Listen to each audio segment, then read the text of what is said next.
Bagi kalian yang masih bingung mengenai apa sih itu sebenarnya Solidity Compiler, jadi Solidity Compiler ini adalah MIT.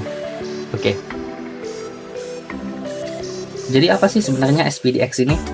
SPDX ini adalah singkatan Project Open Source. Kalian bisa menggunakan double slash ini untuk memberitahu sebenarnya apa maksud dari kode kalian yang kalian buat. Nah, untuk membuat kontrak, kalian bisa langsung kalian tulis di sini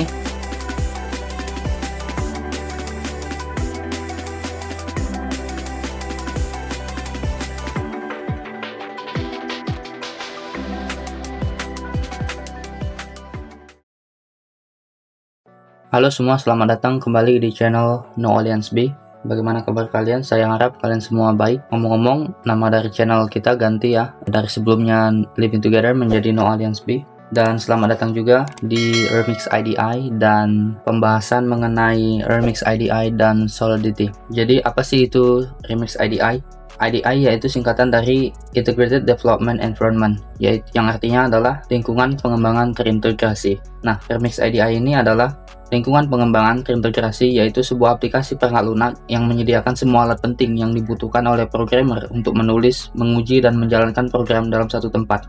Editor berbasis web yang dirancang khusus untuk menulis, mengompilasi, menguji, dan mendeploy smart contract Solidity. Solidity adalah bahasa pemrograman kontrak pintar atau smart contract yang cukup populer, dan bahasa pemrograman ini adalah bahasa utama untuk jaringan Ethereum.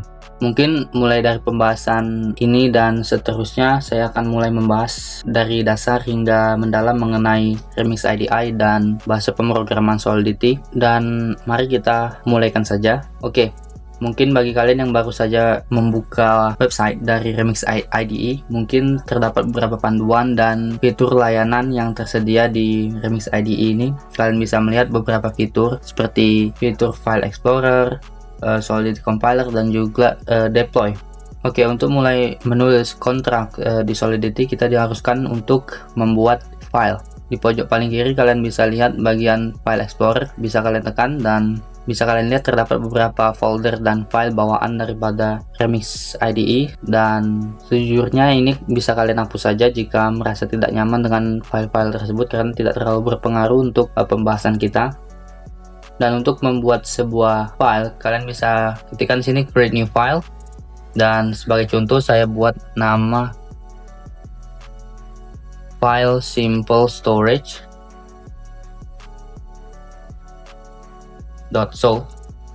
Klik enter dan akan muncul tab sebelah kanan, di mana tab sebelah kanan ini adalah tempat kita untuk menulis kode nantinya. Pada dasarnya kalian bisa membuat nama file apapun yang berbeda jika kalian mau, tetapi saran saya harus tetap mengikuti aturan penamaan agar rapi, mudah dibaca, dan nanti kompatibel dengan tool Solidity lainnya.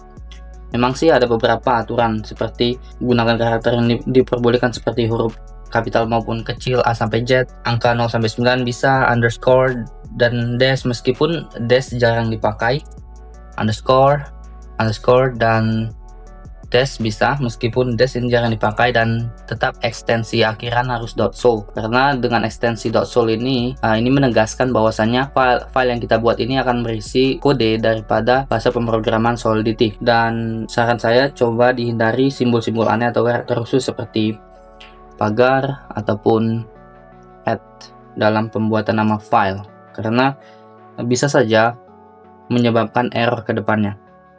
Dalam bagian tab ini bisa kalian ketikkan apa saja, seperti contoh misal saya ketikkan halo Indonesia, dan tepat di bagian bawah daripada file explorer ini terdapat search in file. Nah, bagian search in file ini adalah tempat di mana kalian bisa menemukan kata apapun yang berada di dalam file. Seperti contoh saya ketikkan kata halo Indonesia dan saya klik enter, maka akan menunjukkan bahwasanya kata halo Indonesia berada di dalam file simple storage.so. Oke, kita lanjut saja. Selanjutnya akan saya tunjukkan kepada kalian adalah bagaimana caranya membuat versi daripada Solidity Compiler yang akan kalian gunakan. Untuk membuat versi Solidity Compiler yang akan kalian gunakan, kalian bisa mengetikkan pragma solidity, dan ketikan versi compilernya. Saat ini versi compiler tertinggi berada di versi 0.8.30. Bagi kalian yang masih bingung mengenai apa sih itu sebenarnya Solidity Compiler, jadi Solidity Compiler ini adalah fitur yang digunakan untuk mengubah atau mengcompile kode Solidity nanti kita ini menjadi bytecode yang dapat dijalankan oleh Ethereum Virtual Machine atau EVM. Nah, jadi nanti kode yang berada di bagian tab ini, setelah kita selesai menulis code, ini akan diterjemahkan ke EVM bytecode sehingga nanti hasilnya menampilkan ABI atau Application Binary Interface. Dan dari melakukan compiler juga kita nanti bisa mendeteksi kesalahan sintaksis atau kesalahan lain, apakah ada kesalahan dalam kode kita atau tidak. Dan dalam pembuatan versi Solidity Compiler biasanya saya menggunakan versi yang terbaru dari compiler, karena menurut saya versi terbaru biasanya memperbaiki celah keamanan dan bug dari versi sebelumnya, dan biasanya adanya fitur baru, kemampuan dalam optimisasi gas, dan kemampuan kompatibilitas ke depan. Karena versi baru saya rasa lebih siap untuk digunakan dengan tooling ekosistem Ethereum seperti Remix, Hardhat, Truffle, dan juga Foundry. Tetapi tergantung bagi kalian, jika kalian ingin menggunakan versi yang tetap atau statis, saran saya gunakan versi yang stabil. Seperti saat ini versi stabil ada di versi 0.8.20. Jadi kalau misalnya kalian mau versi yang statis atau stabil, bisa kalian pilih 0.8.20. Ini adalah versi yang stabil untuk saat ini. Nah, karena saya biasanya menggunakan versi yang paling terbaru, saya akan membuat versi 0.8.30 dan biasanya saya beri tanda pangkat atau tanda topi. Ini mengindikasikan bahwasanya jika nanti ke depannya ada versi yang paling terbaru di atas dari 0.8.30 ini, misalnya .31, kode saya akan tetap bisa di-compile dengan versi yang paling terbaru, yaitu versi 31. Nah, jika kalian ingin menggunakan range tertentu, misalnya kalian ingin menggunakan range lebih besar sama dengan dari 0.8.20.10 misalnya, dan lebih kecil dari 0.8.30 misalnya. Oke, ini juga bisa.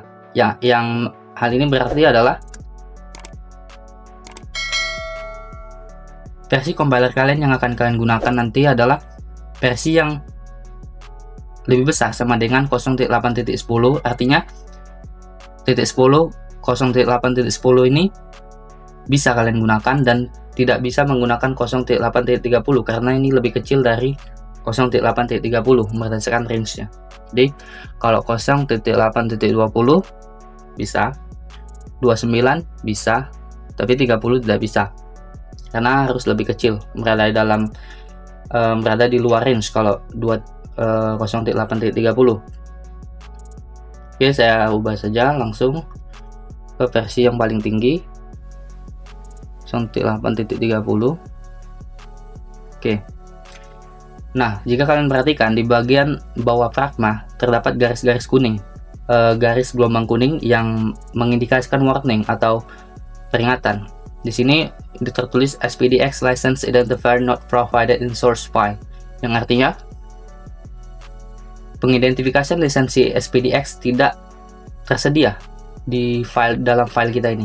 Nah, hal selanjutnya yang akan saya tunjukkan kepada kalian adalah melakukan pengidentifikasian lisensi SPDX. Bisa kalian ketikkan /SPDX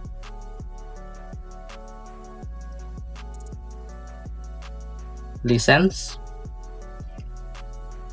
identifier.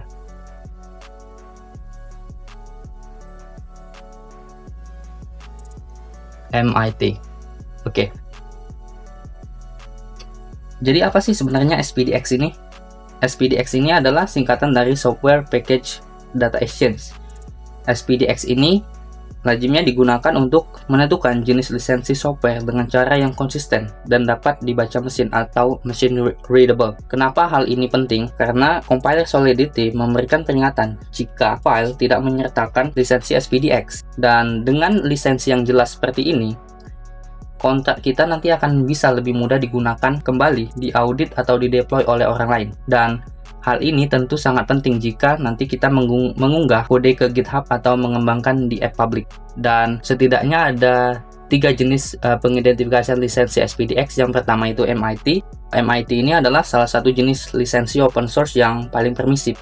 Artinya, orang lain bisa bebas menggunakan, mengubah, atau mendistribusikan kode kita, asalkan tetap mencantumkan kredit ke pembuat asli. Dan yang kedua itu ada yang namanya GPL 3.0. GPL 3.0 itu open source dengan syarat yang lebih ketat.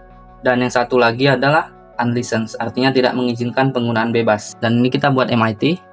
Oke, di bawah pengidentifikasian lisensi bisa kalian double slash saja buat komentar. Untuk pengingat, bisa kalian buat misalnya ini versi Solidity.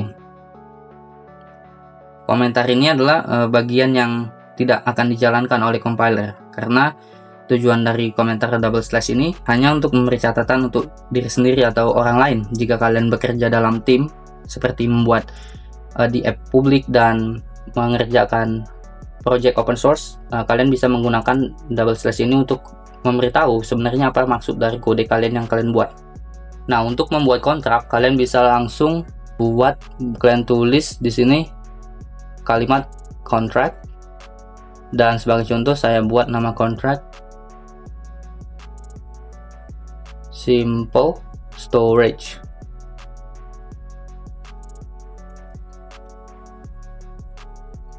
Dan kurung kurawal, bisa kalian klik enter. Nah, kontrak ini nanti yang akan berisi logika dan bisa menyimpan data, di mana nanti ketika kita ingin membuat sebuah program, maka program itu harus berada di dalam kontrak ini. Jadi bisa kita ibaratkan kontrak ini seperti kelas dalam bahasa pemrograman lain seperti kelas di Java atau Python, tapi bedanya ini dijalankan di blockchain dan bisa berinteraksi dengan uang kripto dan data on-chain dan juga pengguna. Jadi kontrak ini bisa kita ibaratkan kata kunci dalam Solidity yang digunakan nantinya untuk membuat smart contract, yaitu program yang bisa berjalan otomatis di blockchain Ethereum dan bisa menyimpan data, menjalankan logika, serta berinteraksi dengan pengguna. Dan dalam penamaan kontrak ini sebenarnya tidak jauh beda dengan penamaan file, seperti tidak boleh diawali angka atau simbol, tidak boleh pakai spasi, hindari simbol khusus seperti @ dan pagar, dan juga jangan buat dua kontrak dengan nama yang sama. Misalnya kalian buat kontrak simple storage. Nah, jika kalian buat nama simple storage lagi, ini akan memberikan warning. It looks like you've started a Solidity smart contract but haven't added any function. Jadi artinya ini sepertinya kamu telah membuat sebuah kontrak pintar Solidity. Jadi jangan sampai kalian buat dua kontrak dalam satu file dengan nama yang sama. Usahakan nama yang beda, atau bisa kalian tambahkan satu misalnya kan. Kalian enter dan berhasil. Saya sih lajunya menggunakan format Pascal case. Seperti Pascal case itu maksudnya adalah menggunakan kalimat depan itu selalu huruf alfabet seperti ini, simple storage. S-nya, kedua-dua S-nya ini adalah huruf alfabet. Jadi simple storage, simple satu kalimat, storage satu kalimat. Jadi S-nya saya buat huruf besar kedua-dua. Nah, dengan ini kita bisa langsung mengcompile. Walaupun kontrak kita masih kosong, kita sebenarnya sudah bisa melakukan compile. Dan kalau kita klik compile, maka compile kita berhasil. Tanda checklist hijau di sini, dan kontrak kita terdapat dua, simple storage dan simple storage 1. Jika ini saya ubah versi Solidity compiler saya ubah ke misal 0.8.17,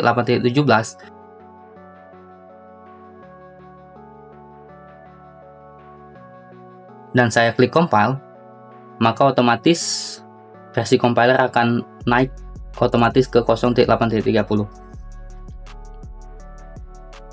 Dan jika kurung kurawal ini saya hapus satu saja dan saya klik compile, maka terjadi error pada Solidity compiler dan akan menunjukkan di mana error itu berada. Di sini kita bisa lihat parse error, function, variable, struct, or modify declaration expected. Simple storage.sol berada di baris ke-10. Di sini berada error. Kita bisa cek langsung kira-kira apa errornya dan kita bisa tambahkan, dan kita klik compile lagi. Oke, mungkin saya cukupkan di sini dulu untuk video pembukaan kita mengenai Remix IDE dan bahasa pemrograman Solidity. Untuk selanjutnya mengenai Remix IDE dan bahasa pemrograman Solidity, Kita akan lanjutkan di video selanjutnya, dan jangan lupa untuk like, subscribe agar tidak ketinggalan update selanjutnya mengenai teknologi blockchain, kriptografi, dan juga Web3. Dan kita akan belajar lebih dalam mengenai bahasa pemrograman ini untuk selanjutnya. Kita belajar bersama-sama, dan boleh banget jika kalian share ini ke siapapun yang ingin belajar dan tertarik dengan teknologi blockchain dan kriptografi serta Web3. Jika kalian mempunyai saran, pendapat, ataupun komentar, kalian bisa banget tulis di kolom komentar, kita bahas bersama-sama.